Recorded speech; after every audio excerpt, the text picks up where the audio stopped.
Hola, buenas noches. Bueno, la vez pasada estábamos leyendo que esta forma de ir a la superioridad, que los cabalistas le llaman retorno al creador, se le llama en términos cabalísticos Teshuvah. Ahí nos quedamos y vamos a continuar leyendo este capítulo 20. Dice así, punto y aparte, Teshuvah. Uno puede determinar que se ha alcanzado tal retorno solamente si el creador mismo lo atestigua. ¿Qué significa atestiguar en este momento? Bueno, y aquí el maestro nos lo pone de otra forma. ¿Qué es este testimonio? Este atestiguar. Y veamos lo que dice porque es muy importante. Es muy importante esto, porque para avanzar tenemos que seguir las reglas de la Kabbalah y si no las seguimos, hay una discreta o incluso no discreta situación en donde empezamos a sentir problemas, dolores, expulsiones y más expulsiones y no se nos da el asunto. Y de igual forma, si hacemos lo correcto, nos da la impresión de que vamos en lo correcto. Bueno, todo esto no es más que un testimonio. Vamos a ver qué dice el maestro. ¿Qué es este testimonio? Es cuando uno tiene la capacidad de sentir su presencia, la presencia del Creador constantemente, lo cual hace posible estar con el Creador en todos los pensamientos. De esta manera, uno puede desvincularse de los deseos del cuerpo. ¿Cuáles son a lo que le llama deseos del cuerpo? El deseo de recibir para sí mismo. Estos son los deseos del cuerpo. Y destaca el Raf lo siguiente. Solamente nosotros como individuos podemos sentir si de hecho hemos vuelto al Creador. Solamente nosotros en nuestro interior, con nuestro trabajo, se nos van desplegando nuevas iluminaciones y tú sientes el camino como un camino correcto o sientes el camino como un camino incorrecto, lo cual quiere decir que eres tú también el que no está haciendo las cosas adecuadamente como debe de ser. No hay nadie más aparte del Creador y tú. Y esto es parte de la primera regla que debemos de seguir, porque la primera regla dice, fe por encima de la razón. Normalmente le echamos la culpa al maestro, le echamos la culpa a nuestro ambiente, le echamos la culpa al amigo, le echamos la culpa al que está sobre nosotros en la decena, le echamos la culpa a todo el mundo, le echamos la culpa a que no somos como tal o no somos como fulano, o no tenemos la suficiente inteligencia, o qué sé yo, pero siempre estamos pretextando una situación de víctima. y no es así. Es solamente que lo que te están diciendo desde arriba es que no estás haciendo las cosas conforme la sabiduría te lo manda. O la estás haciendo adecuadamente y se despliega una serie de iluminaciones y de revelaciones que inmediatamente te dan a entender que vas bien. Solamente nosotros como individuos podemos sentir si de hecho hemos vuelto al Creador, dice el maestro. Sigo leyendo. La fuerza lograda cuando percibimos al Creador nos permite volver completamente a Él. Claro, dice el maestro, de manera gradual y transformar todos los deseos egoístas en altruistas.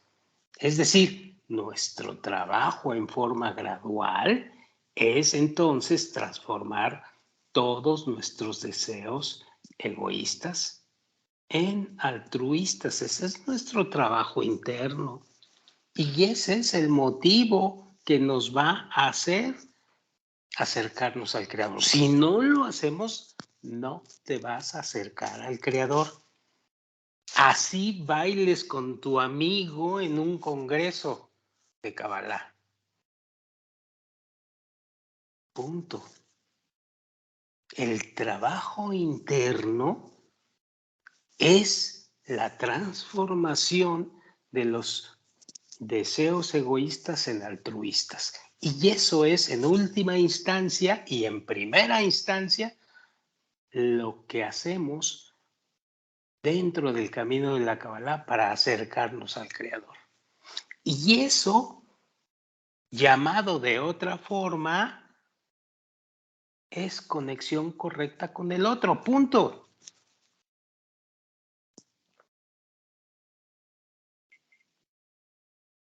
Sigo leyendo.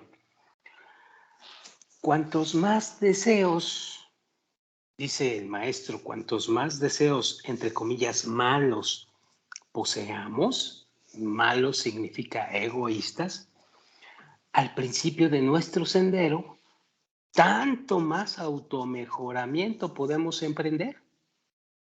Y como consecuencia, más cerca podemos llegar al Creador. Esta es la razón por la que jamás debemos lamentar nuestras malas cualidades, sino en cambio pedir por su corrección. Debemos volcarnos a esta manera de pensar y nunca abandonarla a partir de que queremos trabajar y queremos caminar en el mundo espiritual. Debemos volcarnos en esta manera de pensar y no olvidarlo nunca jamás.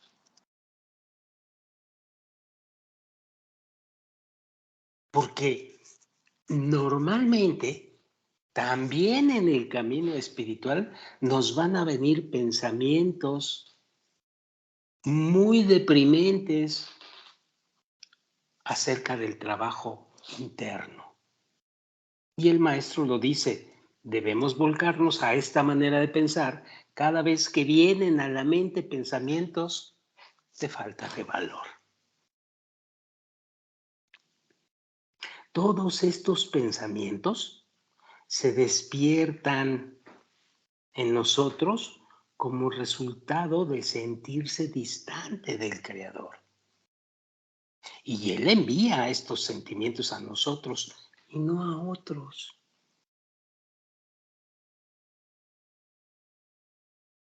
Pero solamente si estamos preparados para recibirlos.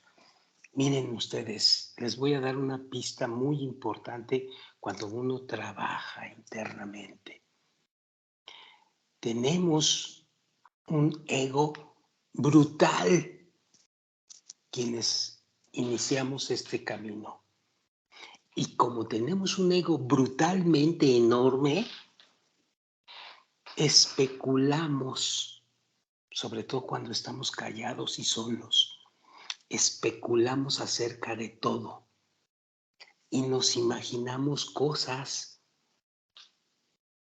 y nos sentimos y especulamos y desviamos la realidad de acuerdo a nuestros deseos egoístas. Entonces, esa especulación es producto de nuestro ego, de querer hacernos sentir bien. No te dejes, este amigo es tal por cual. No, lo que pasa es que me están jugando chueco. No, lo que pasa es que esto, lo que pasa es que aquello, lo que pasa y lo que pasa y lo que pasa. Lo que pasa es que me quieren manipular. Lo que pasa es que este cuate no sabe y se siente muy uyuyuy. Lo que pasa es, y especulamos mil cosas, pero es lo que está sintiendo, nos están haciendo sentir a través del ego. Todos estos pensamientos se despiertan en nosotros como resultado de sentirse distante del Creador. Y vaya que son unos pensamientos que te acogen y te invaden y es prácticamente imposible desviarlos, mucho menos transformar, porque somos muy tercos, el ego es muy terco. Y el maestro dice, Él envía estos sentimientos a nosotros, no a otros.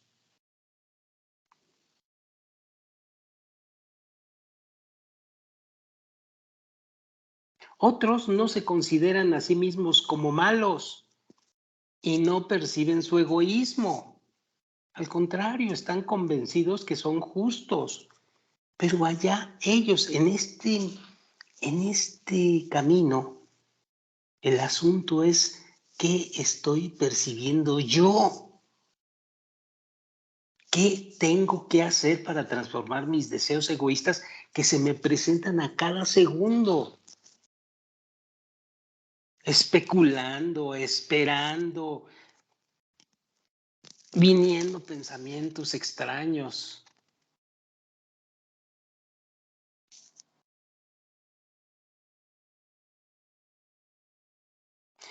Dice el Raf, estos pensamientos no son enviados por el Creador para hacernos sufrir o caer en la desesperación. No, nos lo manda para animarnos a pedir ayuda al Creador.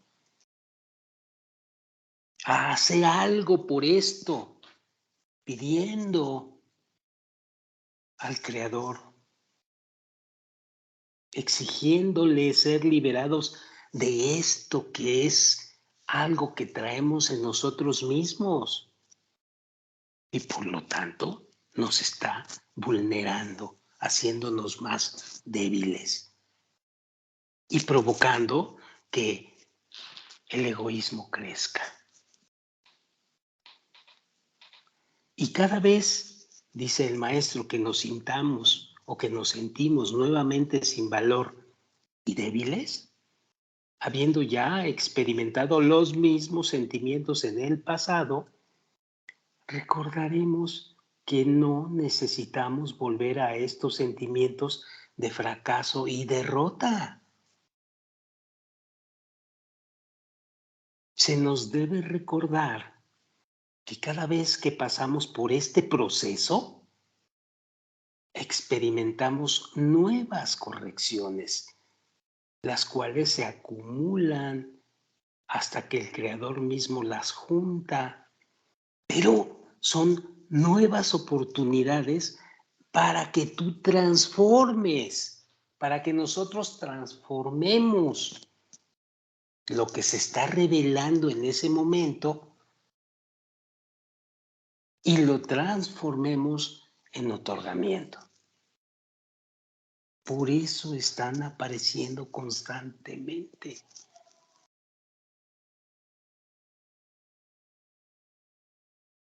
Sigo leyendo. Todos estos sentimientos negativos de nosotros, concernientes a nuestra distancia del Creador, el descontento con nuestro sendero espiritual, pues nuestras quejas sobre los numerosos estados de estancamiento, experimentamos todo esto al grado requerido, justo a lo que necesitamos para que merezcamos el conocimiento del Creador y los placeres que emanan de Él.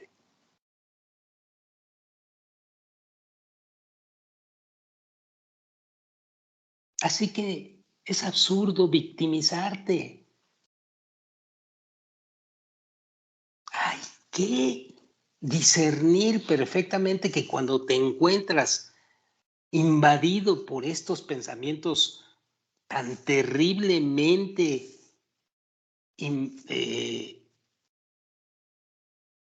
agresivos contigo mismo, no es otra cosa más que el llamado para que los saltes o los transformes. Ese es el trabajo. Es entonces, dice el maestro, que los portones de las lágrimas son abiertas de golpe. Y es solamente atravesándolas que podemos entrar a los vestíbulos del Creador. Le llaman portones de las lágrimas. Es decir, los momentos donde comienzas con una petición de apoyo al Creador y comienzas con un trabajo interno de transformación. Y allí están abiertos los portones de las lágrimas ya. Sigo leyendo. Incluso si nos abrumamos, dice el maestro, por las fuertes reacciones y terquedad de nuestros egos, no debemos decidir que el Creador no nos dio suficiente fuerza para hacer frente a ellos. No. O decidir que nacimos careciendo de talento o de paciencia o de ecuanimidad o de agudeza mental. Pero tampoco debemos lamentar que el Creador no nos dio las condiciones apropiadas para corregirnos. No es verdad nada de esto. Solamente son sentimientos que tenemos y que están listos para ser transformados o incluso saltados. Y de esta manera ser capaces de lograr lo que alguien más podría haber hecho.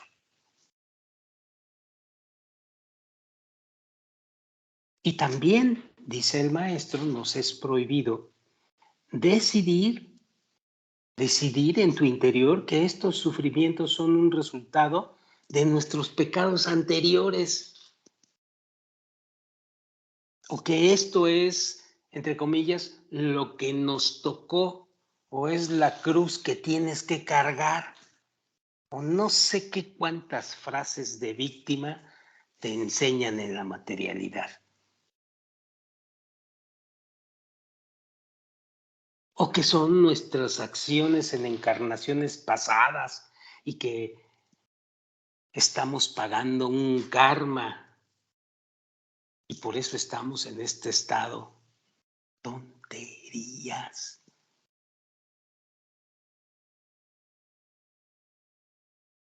Y tampoco se nos permite renunciar a la esperanza y no hacer nada,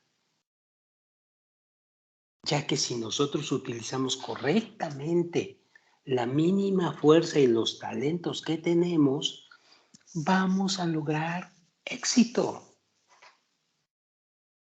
Lo que se está requiriendo con estos pensamientos extraños y esta vulnerabilidad aparente es que tú las percibas y que te saltes a transformar tus egos egoístas en altruismo y dejes de estar de víctima,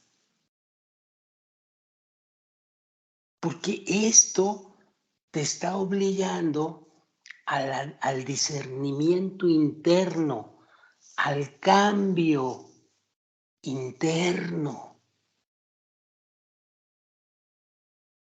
Y la fuerza que tienes es la fuerza necesaria. ¿Por qué? Porque eso es lo que necesitas para transformar.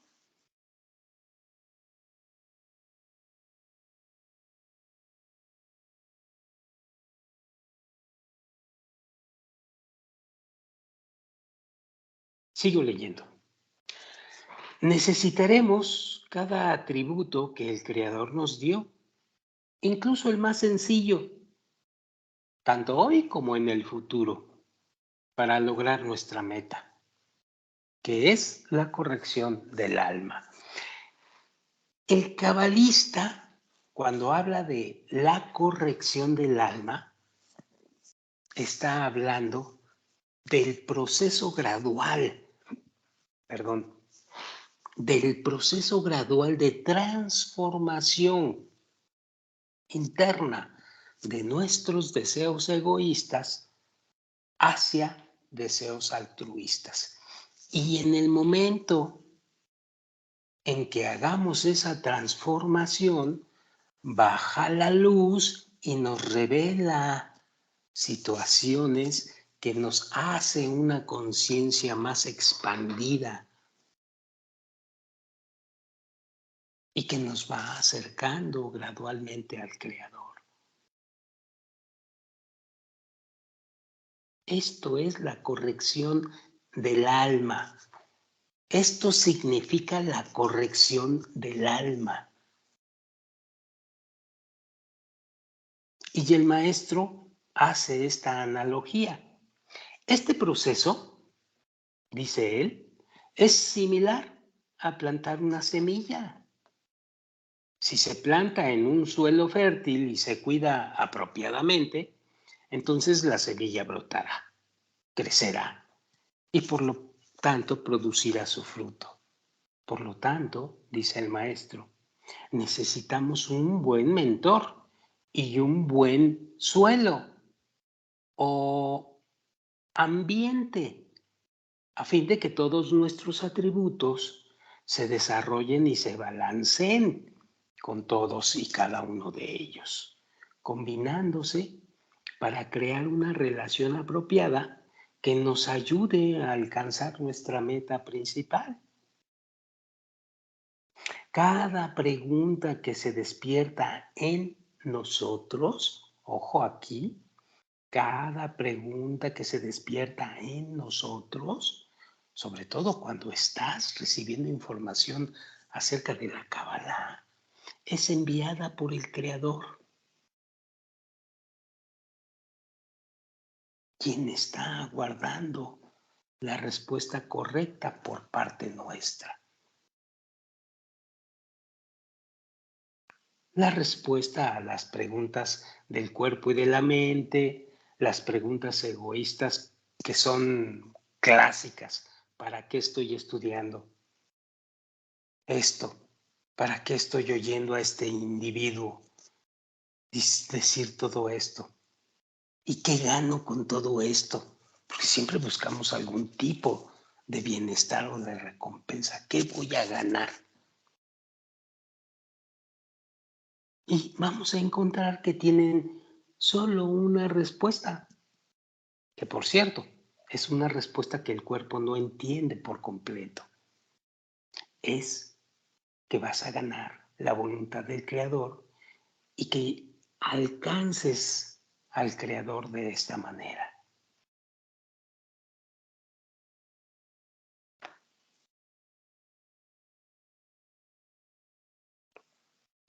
todas las palabras de la Kabbalah y todos los consejos que provee se ocupan de un solo asunto. ¿Cómo podemos alcanzar el Creador y unirnos con Él? Este es todo el asunto. Todas nuestras deficiencias provienen de nuestra inhabilidad de detectar la grandeza del Creador. Habiendo apenas comenzado a aspirar a acercarnos a Él, como sucede aquí al principio, ya deseamos experimentarlo a Él en nuestros sentidos. Pero experimentarlo a Él en nuestros sentidos es imposible hasta que tenemos una pantalla. Y aquí entramos en un concepto vital. ¿Qué significa pantalla? En hebreo significa que quiere decir masaj. Hasta que tenemos un masaj y que rehúsa la luz del Creador, y me van a decir, pero ¿por qué vas a rehusar la luz del Creador? Recuerden que cuando decimos luz, allá arriba lo decíamos en algún momento, que luz significa placer, bienestar, recepción de algo que te hace sentir muy bien. No es otra cosa que la recepción del placer. ¿Por qué tenemos que rehusar la luz del Creador? Porque en un principio tenemos que habilitarnos para hacer fuerte nuestra voluntad y no esclavizarnos en los diferentes deseos de recibir, pero más que todo en los placeres que esos deseos de recibir te ofrecen, porque si esos placeres los recibes para ti mismo, esa situación te empieza a alejar del Creador. Pero en un principio, primero tienes que habilitarte en una voluntad fuerte de no esclavizarte por el placer para ti mismo, sino saber cómo utilizar ese placer que de todas maneras va a venir, de todas maneras vas a recibir. ¿Qué tienes que hacer con él para que ese placer te acerque más al Creador?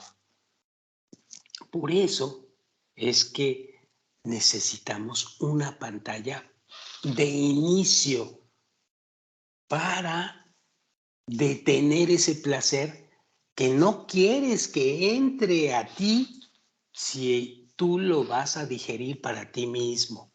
Quieres que entre para que tú lo vuelvas otorgamiento. Y entonces sí, recibes adecuadamente y sabes otorgar ese placer. Bueno, al inicio hay que detener ese placer. No lo quiero porque lo voy a utilizar para mí mismo y no quiero eso porque eso me va a alejar del Creador. Entonces tenemos una pantalla, un masaje. ¿Cómo le vamos a hacer y cómo trabaja esto?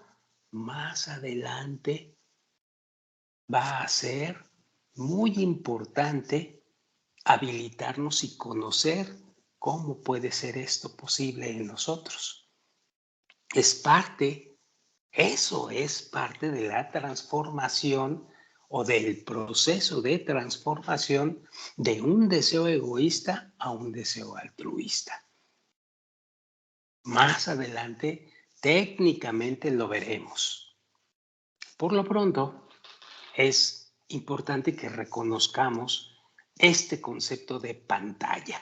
Bueno, repito, pero esto es imposible al principio acercarnos al Creador si no es que tenemos una pantalla o un masaje que rehúsa la luz del Creador. Esto existe mientras no tenemos vasijas de otorgamiento, es decir, mientras nuestras vasijas o deseos son completamente egoístas, hasta que las transformamos en vasijas de otorgamiento. Y mientras no tenemos estas cualidades de otorgamiento, solo somos capaces de tener una sensación del Creador, pero como si estuviéramos a kilómetros alejados. Solamente tenemos una sensación del Creador desde lejos. Y a esta sensación es a lo que cabalísticamente se conoce como luz circundante. De hecho, nosotros en este momento estamos siendo bañados por la luz circundante. ¿Qué significa la luz circundante? Es toda la información que en algún momento en el futuro te va a ayudar a habilitarte para que ya la luz entre a tu interior, perdón, y puedas transformar el egoísmo en altruismo. Mientras tanto, solamente hay que conformarse con saber que existe esto. Y después ya nos va a habilitar la sabiduría de la Kabbalah con el tiempo, en forma gradual, cuando empezamos a trabajar nosotros mismos. Pero, repito, mientras tanto, solamente se llama la luz circundante. Y se dice que brilla desde lejos porque solamente nos está informando esta situación, pero no nos está habilitando por completo. Así que sigue estando distante el Creador y sus cualidades. ¿Ok? Bueno, sigo. La luz circundante, dice el maestro, es siempre mayor que la luz interna, la cual es lograda con la ayuda del masaje o de la pantalla, dado que uno posee ciertas cualidades altruistas. La luz circundante es el Creador mismo, mientras que la luz interna o el alma es solamente aquella, entre comillas, parte del Creador que un individuo puede adquirir después de haber mejorado sus propias cualidades a un cierto grado. Entonces pregunta el maestro, ¿cómo podemos recibir la luz del Creador cuando todavía no hemos reparado nuestra disposición? La respuesta es simple. Solamente intensificando la iluminación de la luz circundante. ¿Qué quiere decir esto? Que solamente nos vamos a preparar para la luz interior si aumentamos nuestros estudios, nuestras conexiones con el maestro, nuestras conexiones con nuestros amigos que tienen los mismos objetivos y juntos empezamos a estudiar y a ver cómo está funcionando la sabiduría de la Kabbalah. Y entonces, mientras más lo hagamos, pues más luz circundante nos está alumbrando. Es decir, más información. Y al tener más información sobre la sabiduría de la Kabbalah, pues vamos a habilitarnos más rápidamente. Por eso es que el maestro dice, la respuesta es simple: intensifica la iluminación de la luz circundante.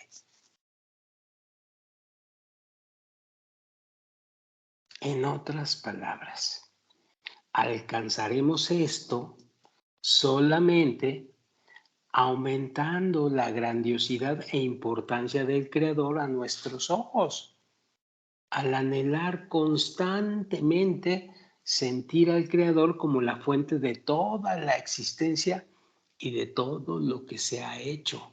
¿Y cómo vamos a lograr esto? Pues estando en un ambiente adecuado donde esto se desarrolla. ¿Y cuál es ese ambiente adecuado? Pues el que formamos con los amigos, el que formamos con la Kabbalah de Michael Lightman, por ejemplo, y los amigos, y estudiando, así como lo estamos haciendo nosotros, en forma persistente y en forma constante. Si no es en forma persistente y constante, pues simplemente estás caminando el camino espiritual, como dicen por ahí, a paso de gallo gallina, y no aumentas la velocidad. ¿Por qué? Pues porque no estás siendo persistente y constante.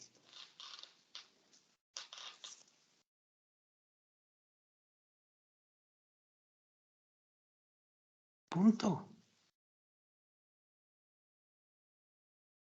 Y otra cosa, dice el Raf, bajo ninguna circunstancia debemos interpretar el texto de cualquier sección de la Biblia, refiriéndose a los libros de Moisés, de acuerdo a nuestras percepciones, comparando la descripción de los acontecimientos con los de nuestro propio mundo. Y vaya que lo hacemos, pero vaya que es una pésima costumbre que nos ha desviado totalmente del camino.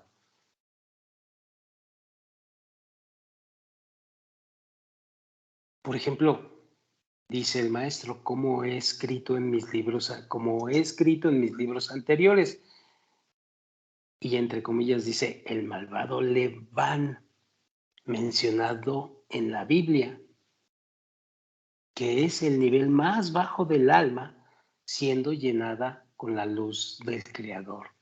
O el faraón, que no es otra cosa más que el símbolo de la totalidad de nuestro egoísmo. No es un rey de Egipto.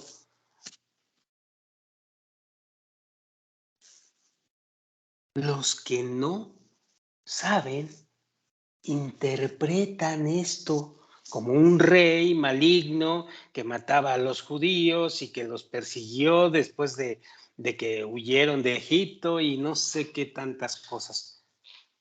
No se está refiriendo a eso, se está refiriendo a nuestro trabajo contra el faraón, que es contra nuestro egoísmo.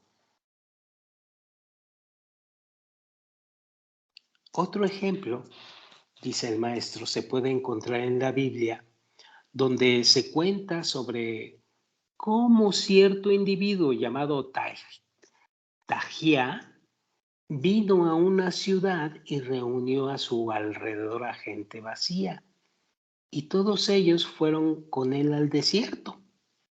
El nombre Tajía se deriva del verbo liptoah, que significa abrir. Una persona que se le abre los ojos a la gente. Es decir, una persona que le abre los ojos a la gente.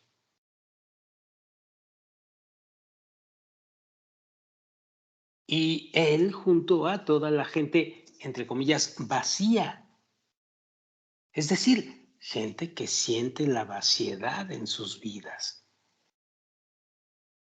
Y la parte que dice, él la llevó a la ciudad de la ciudad al desierto, quiere decir que él abrió el desierto en sus vidas.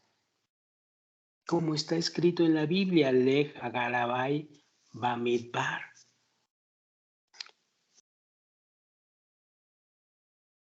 Lej, que significa ve,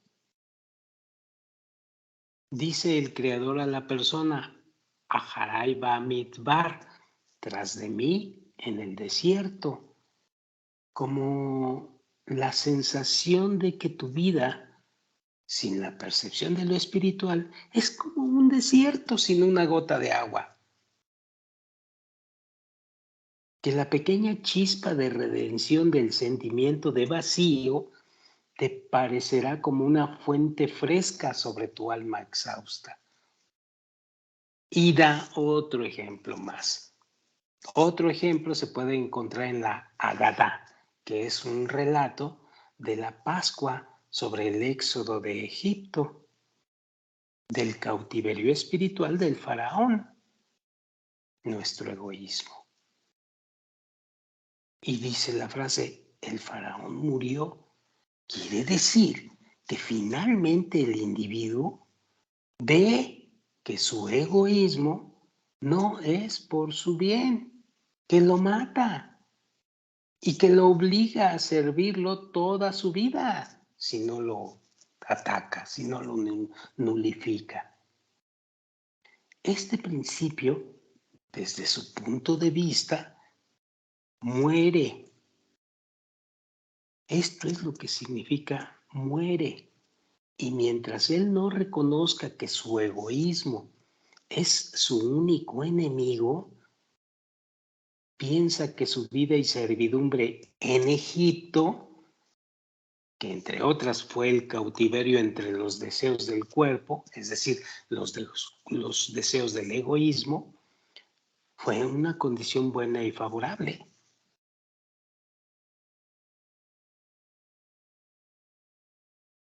E incluso más adelante, en ocasiones, durante las bajadas espirituales que damos, ya caminando en el camino espiritual, le llamamos caídas espirituales, él llora por los platos de carne y pan que tenía en Egipto, es decir, los que sirvieron a su egoísmo en abundancia.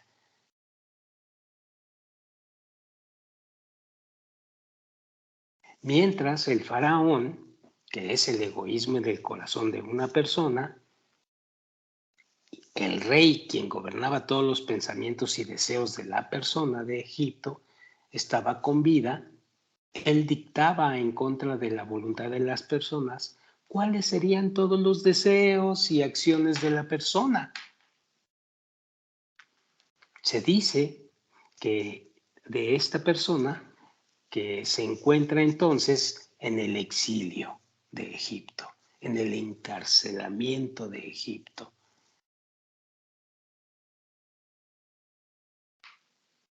Y se encuentra cautiva de varios deseos egoístas. Es decir, Mitzrayim, derivado de las palabras Mitzra, que significa concentración del mal. Y así por el estilo. Nosotros mismos no podemos entender que la naturaleza que gobierna sobre nosotros es mala. Y tan no lo podemos entender que cuando estamos recién iniciados y oímos la sabiduría de la Kabbalah, es decir, nos empezamos a bañar con la luz circundante, estamos pensando que el egoísmo es de los otros porque tú no eres egoísta. Y es exactamente al contrario. Pero es que no lo podemos entender.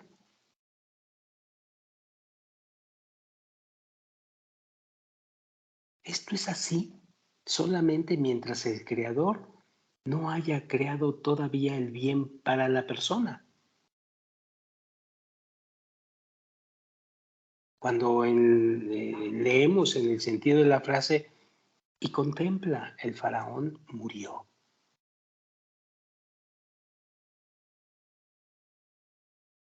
Y repite el maestro, él nos da esas experiencias de la vida que nos permiten reconocer que el egoísmo es nuestro enemigo.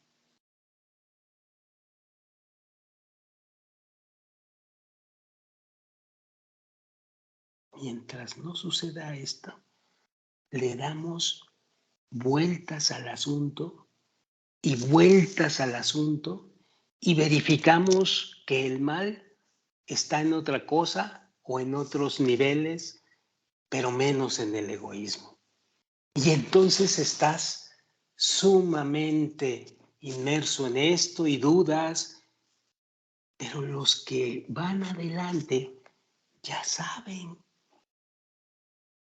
que se llama egoísmo y que hay que saberlo dimensionar bien en ti, pero que esto es gradual. Y entonces vas a verificar ciertamente que todo el mal que producimos es por nuestro egoísmo, por nuestro deseo de estar queriendo jalar para nosotros mismos. Pero esto es una experiencia que se da gradualmente después de mucha persistencia en los estudios de la Kabbalah. Solo entonces este símbolo de maldad morirá, dice el Rab, y sentiremos que somos incapaces de existir como lo hicimos antes, trabajando por nada.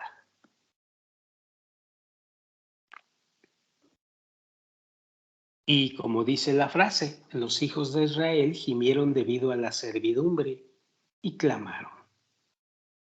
Ellos hicieron esto solamente después de haberse dado cuenta que no podían siquiera moverse sin algún beneficio egoísta para sí mismos y que todavía no habían logrado una naturaleza espiritual altruista.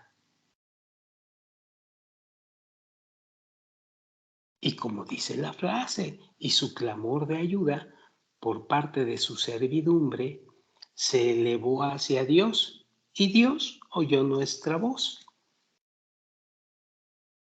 Esto ocurre solamente si uno verdaderamente clama desde lo más profundo de su alma y si la persona llegó a los límites extremos de paciencia y sufrimiento. Es decir, vas a clamar y vas a hacer esto cuando ya no soportes más la necedad de tu ego que te está produciendo dolor y sufrimiento.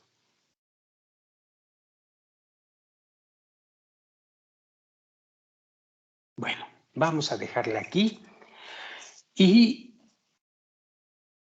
la próxima ocasión vamos a seguir leyendo este asunto. Bueno, por hoy, muchas gracias y nos vemos en la próxima ocasión. Buenas noches.